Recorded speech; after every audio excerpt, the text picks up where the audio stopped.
उद्धव ठाकरे यांनी नियमांचं उल्लंघन केलं आहे, आचारसंहितेचं उल्लंघन केलं आहे, अशा प्रकारचं पत्र जे आहे ते भाजप आमदार संजय केनेकर यांनी थेट निवडणूक आयोगाला लिहिलं आहे. आपल्यासोबत भाजप आमदार संजय केनेकर आहेत. काय हे पत्र लिहिलं आहे, ह्या पत्रामध्ये काय उल्लेख आहे, कसे नियम तोडले म्हणताय? खऱ्या अर्थाने हा राजकीय जो दौरा बेमौसमी आहे. म्हणजे ओला दुष्काळाचा दिवस निघून गेल्यानंतर यांनी जो दौरा केला तो दौरा राजकीय स्वरूपाचा दौरा आहे आणि हा आदर्श आचारसंहितेचा उल्लंघन करणारा दौरा आहे. यांनाच इतकाच शेतकऱ्यांचा कळवळा होता. हे जेव्हा मुख्यमंत्री होते यांनी घोषित केलं होतं की शेतकऱ्यांच्या बांधावर बियाणं आणि खतं आम्ही बांध्यावर देऊ. ही घोषणा कुठं गेली याचा हिशोब यावेळेस शेतकरी विचारतील. निश्चितच आहे यांनी शेतकऱ्याच्या बांध्यावर काही बियाणं पोहोचवले नाही.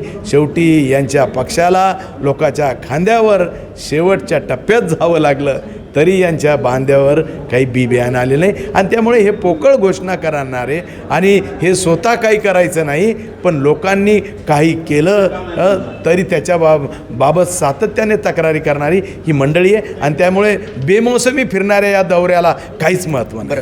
तुम्ही म्हणताय की सोनिया गांधी यांचे पाय चाटून तुम्ही मुख्यमंत्री बनलात, मात्र उद्धव ठाकरे म्हणतायत मी काय ठरवून मुख्यमंत्री बनलेलो नव्हतो.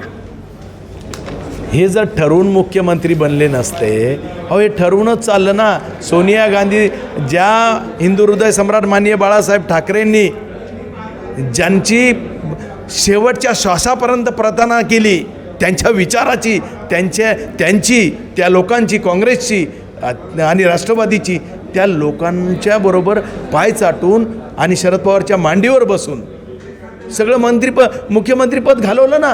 हे तर सगळ्या राज्याला माहिती आहे. आणि त्यामुळे यांनी काही सांगायची गरज नाही राहिलेली आहे. एक महत्त्वाचं म्हणजे तुम्ही म्हणताय नियमांचं उल्लंघन केलं आहे, निवडणूक आयोगाचे नियम जे होते ते डावलले गेले, आचारसंहितेचे नियम डावलला गेला. मात्र ते म्हणतात आम्ही कुठल्या प्रकारचं राजकारण करत नाहीत, आम्ही जनतेला भेटायला चाललो, शेतकऱ्यांना भेटतोय, वेदना जाणून घेतोय.